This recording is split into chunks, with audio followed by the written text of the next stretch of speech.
Welcome dear students. आज की इस वीडियो में हम कक्षा 9वीं के 5th चैप्टर एक्सरसाइज 5.1 को स्टडी करेंगे। हमारा चैप्टर है यूक्लिड की ज्यामिति का परिचय। यूक्लिड गणित के एक महान शिक्षक, एक महान गणितज्ञ हुए हैं जिन्होंने हमें कुछ अभिगृहित और अभिधारणाएं दी हैं। You can say some axioms and postulates we are given. Okay, हम चैप्टर के अंदर जाएंगे तो कुछ शब्दों को हम बार बार सुनेंगे। पहले हम उनकी परिभाषा को ध्यान कर लेते हैं, उन शब्दों को पढ़ लेते हैं, उनका अर्थ क्या है। हम पढ़ेंगे बिंदु, point. A point is that which has no parts. You can say एक बिंदु वह है जिसका कोई भाग नहीं होता। Next is line. A line is widthless length, यानी कि एक चौड़ाई रहित लंबाई को हम क्या कहते हैं? रेखा कहते हैं। नेक्स्ट इज सीधी रेखा, स्ट्रेट लाइन। सीधी रेखा क्या होती है? ऐसी रेखा जो स्वयं पर बिंदुओं के साथ सपाट रूप में स्थित होती है, सीधी रेखा कहलाती है, स्ट्रेट लाइन कहलाती है। नेक्स्ट इज पृष्ठ। हमें बार बार सुनाई देगा पृष्ठ, सरफेस। तो सरफेस क्या होता है? पृष्ठ वह है जिसकी केवल लंबाई और चौड़ाई होती है। समतल पृष्ठ, प्लेन सरफेस, ऐसा पृष्ठ जो स्वयं पर सीधी रेखाओं के साथ सपाट रूप में स्थित होता है, उसको हम प्लेन सरफेस, समतल पृष्ठ कहते हैं। और फर्स्ट क्वेश्चन इज, निम्नलिखित कथनों में से कौन कौन कथन सत्य हैं और कौन कौन असत्य हैं? अपने उत्तर के लिए कारण दीजिए। डियर स्टूडेंट्स, हम यूक्लिड के अभिगृहित और अभिधारणाओं को एक्सरसाइज करते करते उनको भी हम पढ़ लेंगे। तो जैसा कि हमारे पास फर्स्ट पार्ट है, ये कहता है एक बिंदु से होकर केवल एक ही रेखा खींची जा सकती है। हमें बताना है यह कथन सत्य है या असत्य।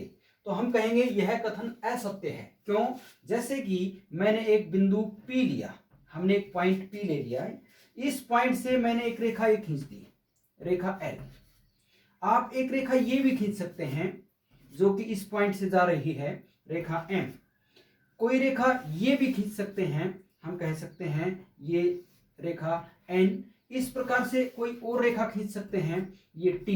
ये सभी इस पॉइंट से जा रही हैं जो कि हमने पॉइंट P लिया था।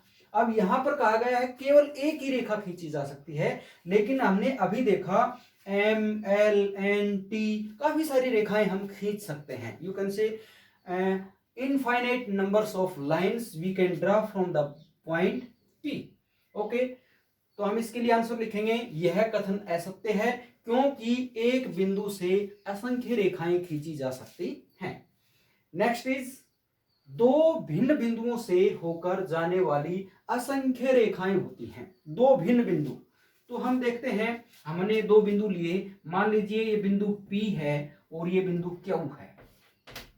तो इन बिंदुओं से होती हुई रेखा खींचते हैं। तो हम देखते हैं इन बिंदुओं से होकर ये रेखा गई, और कोई रेखा खींचते हैं जो इन दोनों बिंदुओं से होकर जाती है, तो वो रेखा इसी के ऊपर आएगी, यानी कि संपाती होगी। तो इसका मतलब दो भिन्न बिंदुओं से हम एक ही रेखा खींच सकते हैं, अनेकों असंख्य रेखाएं हम नहीं खींच सकते। लेकिन यहां पर कहा गया है कि दो भिन्न बिंदुओं से होकर जाने वाली असंख्य रेखाएं हैं, तो यह कथन असत्य है, क्योंकि दो भिन्न बिंदुओं से होती हुई एक ही रेखा जा सकती है। नेक्स्ट इज, एक शांत रेखा दोनों ओर अनिश्चित रूप से बढ़ाई जा सकती है। जैसे कि हमने ये PQ, ये शांत रेखा है, क्या इसको हम अनिश्चित रूप से बढ़ा सकते हैं? तो यूक्लिड के अभिगृहित के अनुसार हम कह सकते हैं कि शांत रेखा को दोनों ओर अनिश्चित रूप से बढ़ाया जा सकता है। मैं इस रेखाखंड को, इसको हम जैसे कि इधर हमने बढ़ा दिया, इसको और आगे ले जा सकते हैं, इधर भी हम इसको बढ़ा सकते हैं, तो अनिश्चित रूप से बढ़ाई जा सकती है, यह कथन सत्य है। तो हम कहेंगे एक शांत रेखा दोनों ओर अनिश्चित रूप से बढ़ाई जा सकती है, यह कथन सत्य है। डियर स्टूडेंट्स, फोर्थ पार्ट में हमारे पास है, यदि दो वृत्त बराबर हैं तो उनकी त्रिज्याएं भी बराबर हैं। तो देखिए, दो वृत्त बराबर कब होंगे? जब एक वृत्त को दूसरे वृत्त के ऊपर रखते हैं तो वे एक दूसरे को पूरा पूरा ढक लें, तो हम कहेंगे कि दोनों वृत्त बराबर हैं, यानी कि एक वृत्त दूसरे वृत्त के संपाती है।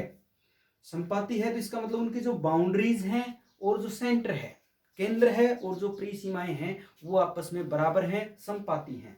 तो हम कह सकते हैं कि उनकी त्रिज्याएं भी बराबर हैं। तो यह कथन सत्य है। नेक्स्ट इज आकृति में हमारे पास यहाँ आकृति दी हुई है, इसमें ए बी पी क्यू के बराबर है, पी क्यू एक्स वाई के बराबर है। तो कहता है ए बी बराबर एक्स वाई होगा। तो देखिए स्टूडेंट्स, हम यूक्लिड की अभिगृहित को पढ़ते हैं तो उसमें हमने पहले ही अभिगृहित में पढ़ा है कि यदि वस्तुएं किसी एक ही वस्तु के बराबर हैं तो वे आपस में भी बराबर होती हैं। तो हम यहां पर देखते हैं ए बी पी क्यू के बराबर है, पी क्यू एक्स वाई के बराबर है। तो इसका मतलब ए बी और एक्स वाई भी आपस में बराबर होंगे। तो हम कह सकते हैं यह कथन भी सत्य है। यहां पर हमारे पास ध्यान करने की बात है, यह दिया हुआ है ए बी एक्स वाई के बराबर, ए बी पी क्यू के बराबर और पी क्यू एक्स वाई के बराबर। तो हम यहाँ पर ये ध्यान कर सकते हैं कि वे वस्तुएं जो किसी एक वस्तु के बराबर हैं तो वो आपस में भी बराबर होती हैं। तो इसका मतलब ए बी एक्स वाई के बराबर होगा।